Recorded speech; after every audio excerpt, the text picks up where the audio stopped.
unang lesson natin, ipapaliwanag ko ang tungkol sa variables, scope, and initialization gamit itong maikling C++ program. Una, ilagay natin ang hashtag include and iStream.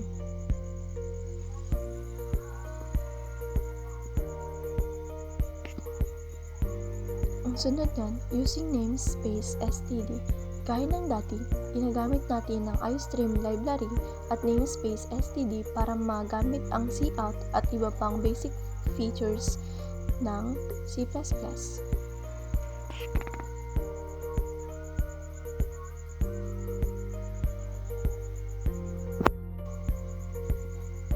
Next, ilagay natin ang int global var equals 10.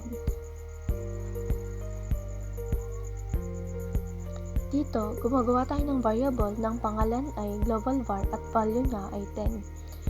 Nasa labas siya ng main function kaya tinatawag siyang global variable.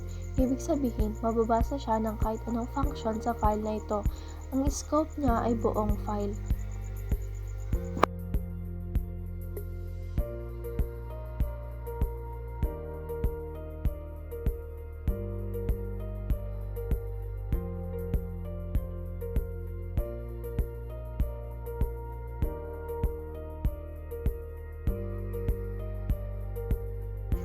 So next, papasok naman tayo sa main. So maglalagay tayo ng int main, open close, top, and then bracket.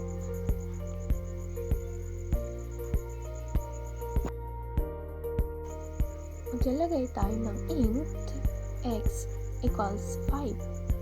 Dito naman, gumagawa tayo ng local variable na x at agad natin siyang ini-initialize sa value na 5. Or local. Siya, dahil nasa loob siya ng main, ang scope niya ay loob lang ng main function.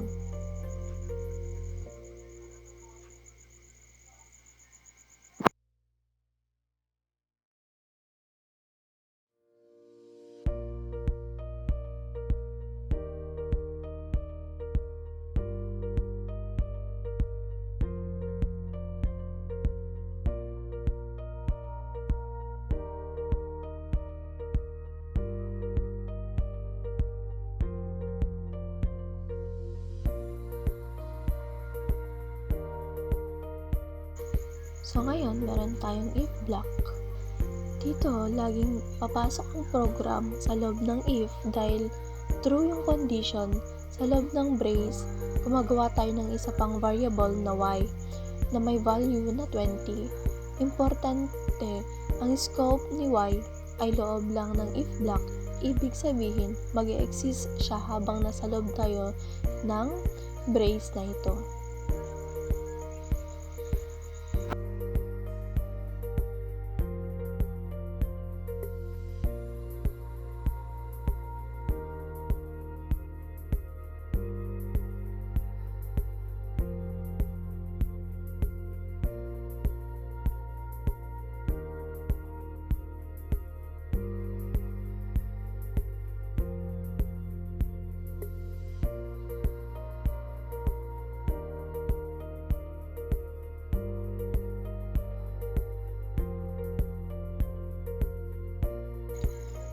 So, sa outline na ito, pwede natin gamitin si x at si y. Si x ay galing sa main, sa visible siya dito. Si y ay ginagamit sa loob ng if, kaya syempre visible din siya dito. Ang lalabas sa screen na inside if, x equals 5 and y equals 20. Paglawas natin ng block, tapos ng buhay ni y, kaya may comment tayo dito na y is not visible here. This would be an error. So, kung tatanggalin natin yung dalawang slash at subukan natin compile, magkakaroon ng error kasi hindi nakilala ng program ang y sa part na ito, wala na siya sa scope. So makikita natin dyan sa natin code. Sa susunod na linya, cout main and global var equals yung ayun ay naglalabas dyan. So, ngayon naman, gumamit tayo ng global var kahit nasa loob siya ng main. Nakikita pa rin natin si global var dahil global ang scope niya mula sa taas ng file. So, ang lalabas na line ay int main global var equals 10.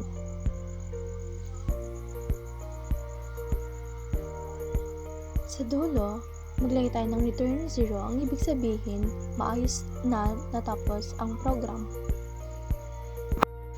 So, sa program na ito, tatlong importanteng idea na ipinakita.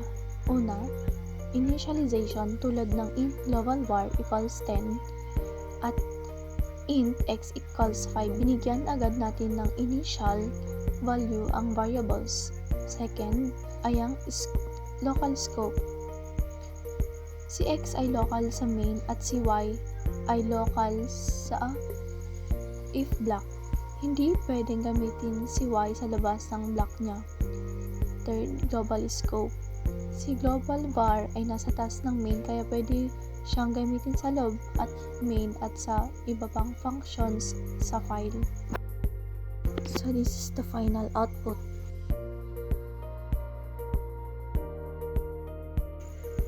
This is the lesson 2. Ito naman, ipapaliwanag ko naman ang simple selection ng C++ gamit ang if at else if.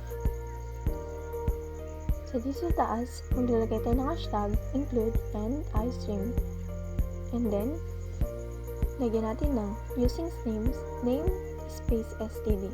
Ginagamit ang istring para sa input at output at yung namespace std madali nating gamitin ang cout at sin.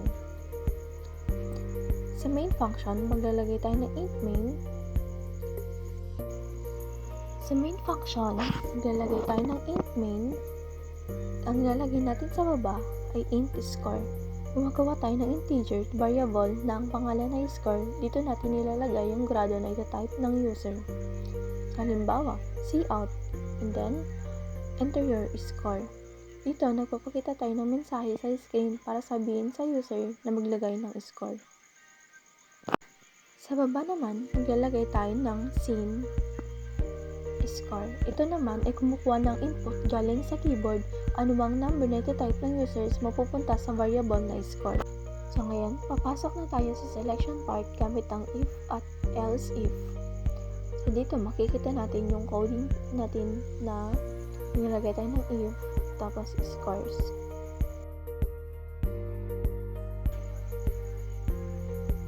Sa baba ay maglalagay na tayo ng cout. So, yung lalagay natin doon ay grade A. Tapos, naglalagay tayo ng end. Dito, tinitest natin kung ang score ay greater than or equal to 90. Kapag totoo ito, ang ipiprint ng natin ay grade A. Kapag nasatisfied na ang condition na ito, hindi niya na mapapansin ng mga sumusunod na else, if, at else. Kung hindi umabot sa 90, ilipat siya sa susunod. So, maglalagay dito naman, pakita ko ulit ako ng coding. Ang lalagay naman natin dito ay yung scores ay 80 at yung grade ay B.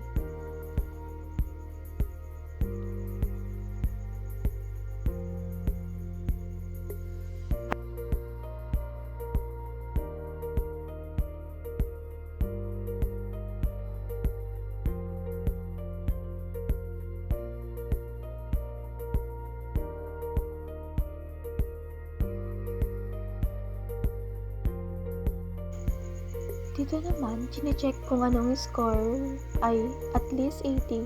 Kung true ito, ipiprint niya ang grade B.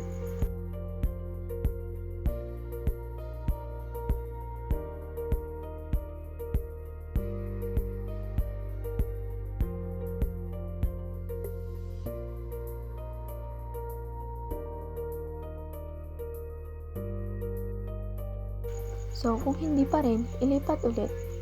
So, maglalagay ulit tayo ng else if ng score ay 70. So, tignan natin sa coding.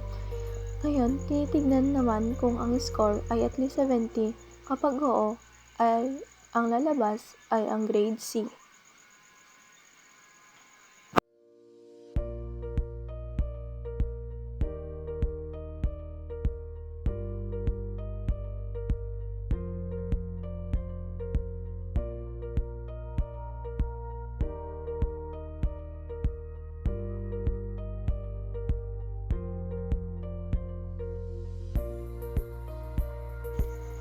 Kapag lahat ng conditions sa taas ay hindi totoo, dito na siya babagsak.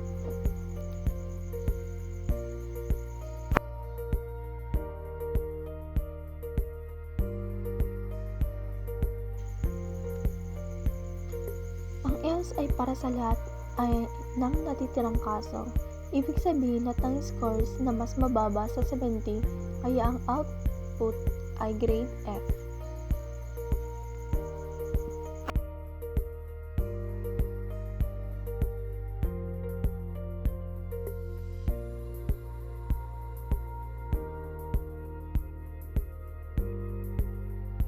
Sa dulo, maglagay ulit tayo ng return 0. Ang ibig sabihin, matagumpay na natapos ang program.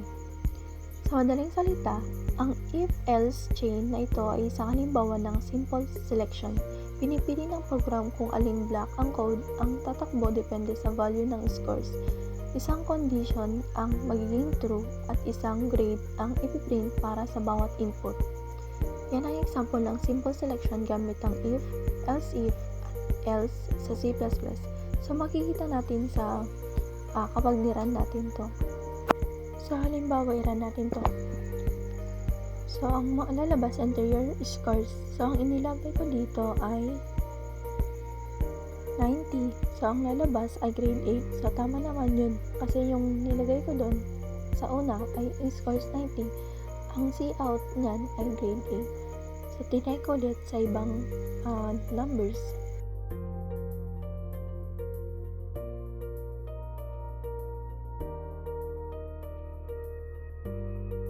So the last lesson, sa video na ito ipapakita ko na sa inyo ang iba't ibang C++ operators gamit ang isang simpleng program. Una, meron tayong #include and iStream.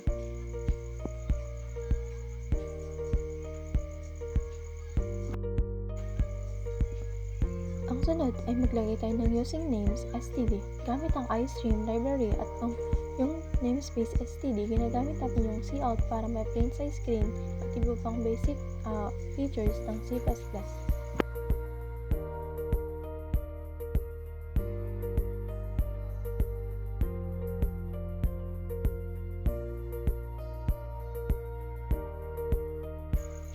Sa main function, nagde-declare tayo ng dalawang integers. Una, ang int a equals 10 and int b equals 3. Dito, si A ay may value na 10 at si B ay may value na 3. Ginagamit natin sila para sa mga examples.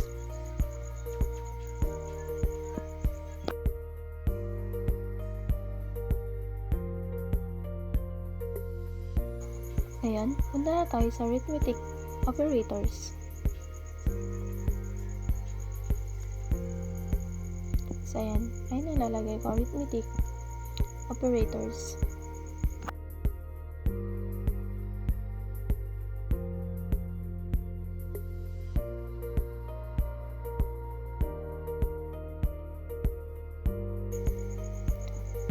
So, dito, maglalagay tayo ng cout a plus b equals. So, ayun na yung code. Makikita nyo dan. Dito, ina-add natin ang a plus b, kaya 10 plus 3 equals 13. Ang ipiprint niya ay a plus b equals 13.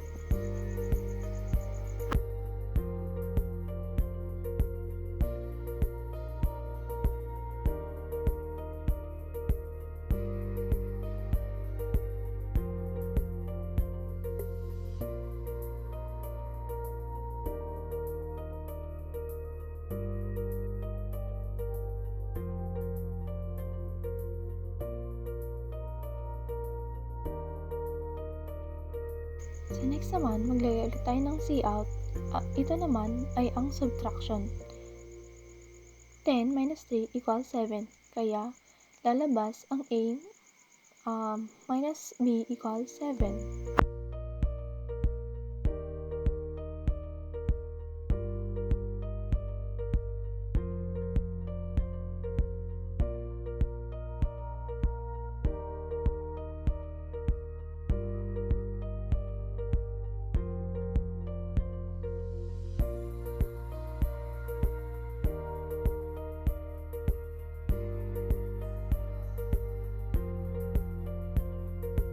So, dito naman sa pangatlo, ito naman ay ang multiplication. So, i-multiply natin yung 10 sa 3, kaya ang equals dito ay 30, kaya ang lalabas A multiplication B equals 30.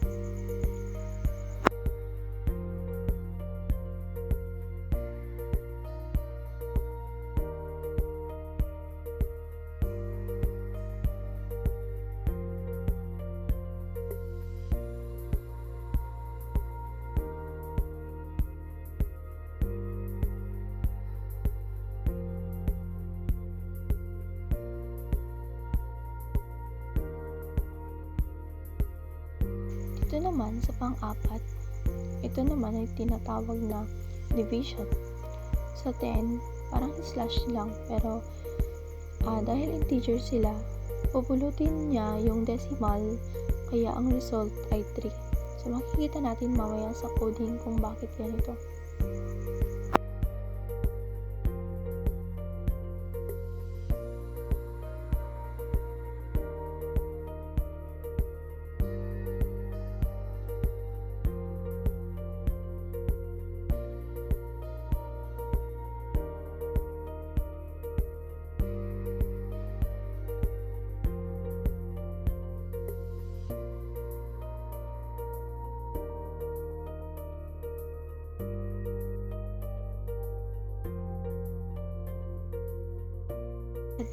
So, dito naman sa panglima, ito yung tinatawag na percent sign.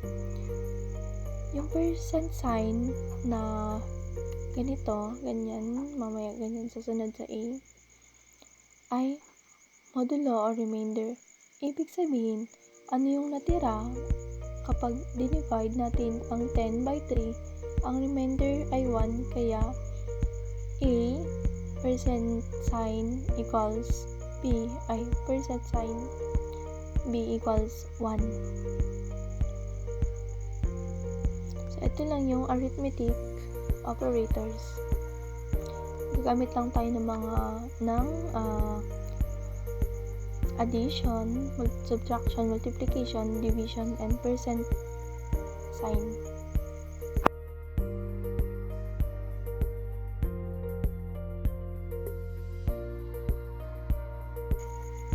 So, sa next naman ay gagamit tayo ng assignment operators.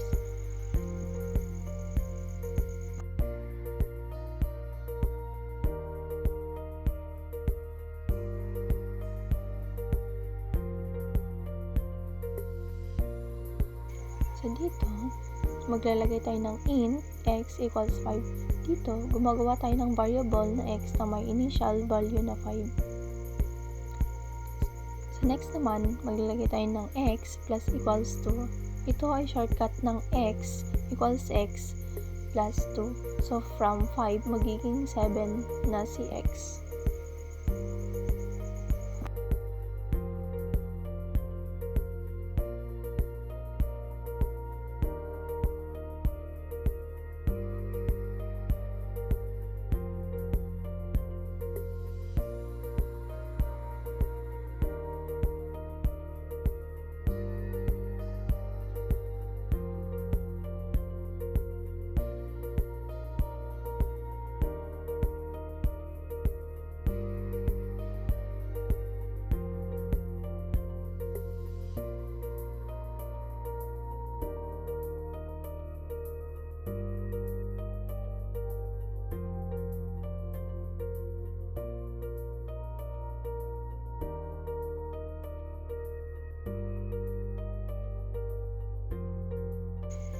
Dito, maglalagay tayo ng cout.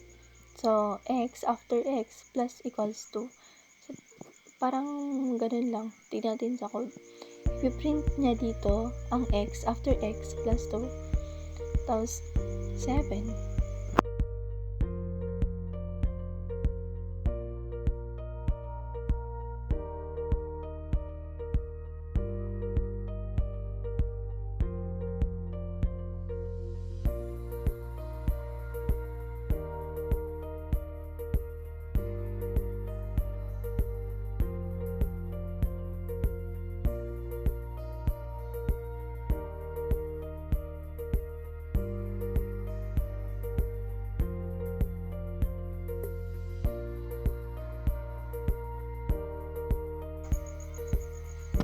Ngayon naman, ipapakita natin ang logical operators gamit tayo ng mga Boolean values.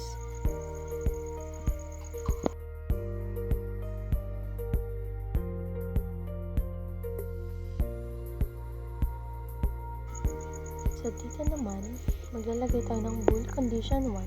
Tapos, ilalagay ko dito kung ano ilalagay natin dyan sa una.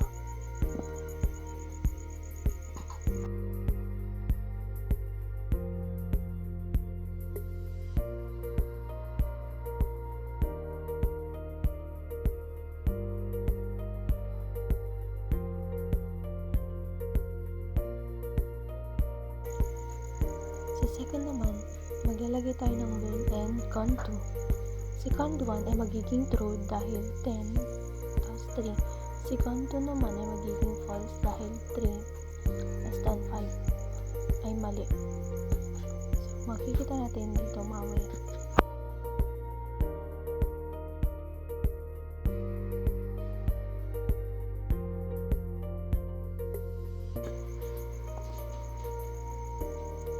So dito, naglalagay ako ng cout sa condition 1.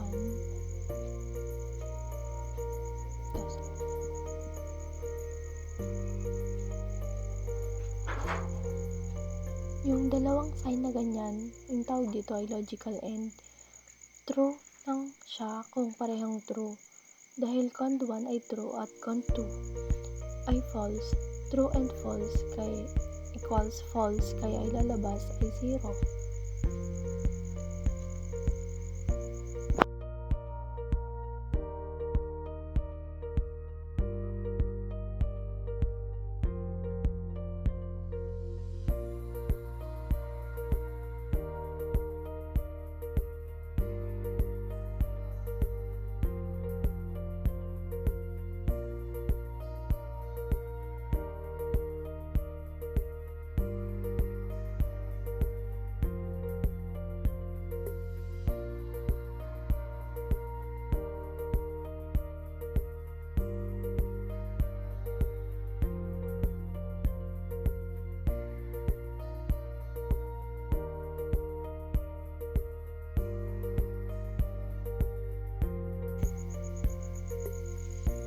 So, sa pangalawa naman, yung dalawang line na ganon, ang tawag doon ay logical OR. True siya kapag kahit isa lang sa kanila ay true. Dahil cond 1 ay true, true or false equals true, kaya labas ay 1.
Dito naman sa pangatlo, yung ganun na may tuldok ay not operators. Binabaliktad niya yung value dahil cond 2 ay false. Kaya yung cond 2 ay magiging true. Kaya ang lalabas ay 1.